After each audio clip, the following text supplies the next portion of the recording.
இந்த question school புக்கில் இருக்கான்னு சொல்லி பார்க்கலாம். முகவுரை இந்திய அரசமைப்பின் ஒரு பகுதி சரியானதான். இது முகவுரை திருத்தப்படலாம், ஏன்னா திருத்தப்பட்டிருக்காங்க, 1976 திருத்திருக்காங்க.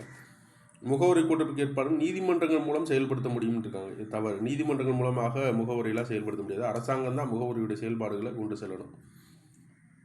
முகவுரை அதிகாரத்தின் மூலமும் ஆதாரமாகவும் கொடுத்துருக்காங்க. இது தவறு, சரிங்களா? இது அதிகாரத்தின் மூலமாக அரசியலமைப்பின் ஆதாரம் சொன்னால் சரியாக இருக்கும். ஸ்கூல் புக்கில் என்ன இருக்குன்னு சொல்லி பார்ப்போம். முகவுரை என்ற சொல் அரசியலமைப்பின் அறிமுக முன்னுரை என்பதை குறிக்கிறது. அரசியலமைப்பின் அடிப்படை கொள்கைகள், நோக்கங்கள், லட்சியங்களை உள்ளடக்கியது. அரசியலமைப்பின் திறவுகோல் என்று அழைக்கப்பட்டது.